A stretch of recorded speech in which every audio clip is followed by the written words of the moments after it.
मैं नीतीश कुमार मिश्रा, इतिहास विभाग, डीएवी पीजी कॉलेज सिवान। आज हम यूरोपीय संघ पर चर्चा करेंगे। पिछली कक्षा में हमने यूरोपीय समुदाय के बारे में जाना था। यूरोप के एकीकरण के क्रम में 1993 में यूरोपीय संघ अस्तित्व में आया। इसमें वही सदस्य देश थे जो यूरोपीय आर्थिक समुदाय के सदस्य रहे थे। maastricht संधि के तहत अस्तित्व में आए यूरोपीय संघ ने यूरोपीय एकीकरण के लिए कुछ व्यवस्थाओं का निर्माण भी किया, जिसमें है मौद्रिक संघ, यूरोपीय संसद, यूरोपीय आयोग, यूरोपीय अदालत।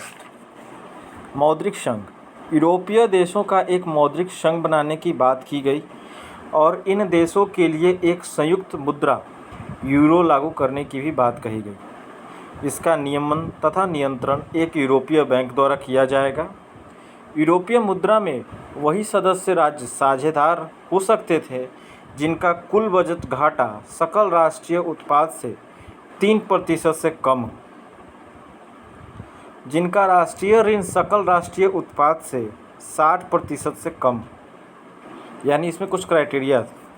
मुद्रास्फीति की दर यूरोपीय संघ के 3 सबसे कम मुद्रास्फीति वाले सदस्य राज्यों की मुद्रास्फीति दर से 1.5 से अधिक नहीं होनी चाहिए। इसके साथ ही यह शर्त भी रखी गई थी कि पात्रता के लिए ब्याज दरों में स्थिरता और राष्ट्रीय मुद्रा के मूल में स्थिरता रहनी चाहिए। यानी कुल मिलाकर देखा जाए तो मौद्रिक संघ में अगर शामिल होना है, अगर यूरो को लागू करना है, तो वहाँ की अर्थव्यवस्था की जो हालत है वो काफ़ी सुदृढ़ होनी चाहिए, मुद्रास्फीति नियंत्रित होनी चाहिए और साथ ही साथ सदस्य देशों का सकल राजकोषीय घाटा भी कम होना चाहिए। दूसरा है यूरोपीय संसद। यूरोप के देशों ने एक यूरोपीय संसद तथा राजनीतिक संघ के निर्माण का भी प्रस्ताव रखा। यूरोपीय संसद की सदस्य संख्या 567 रखी गई। इस संसद को यह अधिकार दिया गया कि वह विभिन्न राष्ट्रों के साथ मिलकर नियमों तथा कानूनों का निर्माण करे। 2000 में नाइस सम्मेलन में यह कहा गया कि यूरोपीय संघ में नए सदस्य के शामिल होने के साथ यूरोपीय संसद की सदस्य संख्या 728 तक बढ़ जाएगी। यूरोपीय संसद के सदस्य राज्य की विधायकों द्वारा अपने सदस्यों में से चुने जाएंगे। कोई प्रत्यक्ष चुनाव नहीं होगा, वो विधायिका के ही द्वारा चुने जाएंगे। यूरोपीय संसद में विभिन्न राज्यों का प्रतिनिधित्व निर्धारण उनकी जनसंख्या एवं उनकी आर्थिक क्षमता या संभावना के आधार पर किया जाएगा। इस संदर्भ में एक और बात कही गई थी कि जहां मंत्रिपरिषद की कार्रवाई में भाग लेने वाला विदेश मंत्री अपने अपने देशों के प्रतिनिधि बने रहे और अपना राष्ट्रीय नज़रिया मुखर रूप से वहाँ रखते थे, वहीं यूरोपीय संसद के सदस्यों से यह अपेक्षा की जाती है कि वह अपनी सरकार के निर्देशानुसार नहीं काम करें, बल्कि अपने विवेकानुसार स्वाधीन आचरण करेंगे। ये बहुत बड़ी बात थी। 1999 में हस्ताक्षरित एम्स्टर्डम संधि के बाद संसद के अधिकार काफ़ी बढ़ा दिए गए। इसे यूरोपीय संघ के बजट की निगरानी का अधिकार दिया गया। यूरोपीय संसद को यूरोपीय आयोग तथा यूरोपीय परिषद की निगरानी की जिम्मेदारी दे दी गई। कुल मिलाकर कहा जाए तो संसद यूरोप के राज्य के एकीकरण का प्रयास कर रहा था। तीसरा है यूरोपीय आयोग।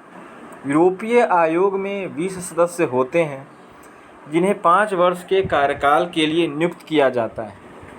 इन सदस्यों को सदस्य राज्यों के सरकारों की सहमति के आधार पर नामजद किया जाता है। आयोग के सारे फैसले बहुमत से लिए जाते हैं।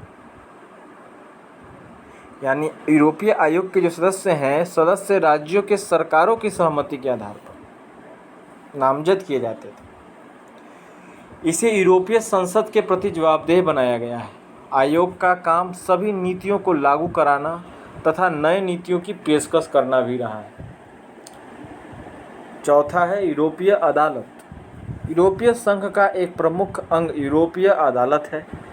इसके सदस्यों की नियुक्ति 6 वर्ष के लिए होती है। इसकी प्राथमिक जिम्मेदारी यह है कि सभी सदस्य राज्यों में कानून का राज स्थापित रहे। इसके अतिरिक्त यूरोपीय संघ के कानून व संधियों की व्याख्या का काम भी सौंपा गया है। इस अंतर्राष्ट्रीय अदालत के फैसले सभी पक्ष पर, सरकारों पर समेत लागू होते हैं, यानी जिसे मानने के लिए वे बाध्य हैं। यूरोपीय अदालत के द्वारा जो भी फैसले आएंगे वो सदस्य राष्ट्रों पर बाध्यकारी हैं। इस अदालत के फैसले के खिलाफ किसी अपील का कोई प्रावधान भी नहीं है। बहुत बड़ी बात है कि बाध्य भी है और इसके खिलाफ आप कहीं अपील भी नहीं कर सकते। अब तक यह परंपरा अंतर्राष्ट्रीय कानून में प्रतिष्ठित हो चुकी है कि यदि किसी राष्ट्रीय अदालत और इस अंतर्राष्ट्रीय फैसले की अदालत में मतभेद होता है तो यूरोपीय अदालत का फैसला सर्वोपरि समझा जाएगा। इसलिए हमने देखा अभी कि यूरोपीय संघ के 4 जो मुख्य घटक हैं, पहला मौद्रिक संघ, दूसरा यूरोपीय संसद, तीसरा यूरोपीय आयोग और चौथा यूरोपीय अदालत, ये सभी यूरोप को एकीकरण करने का काम कर रहे थे।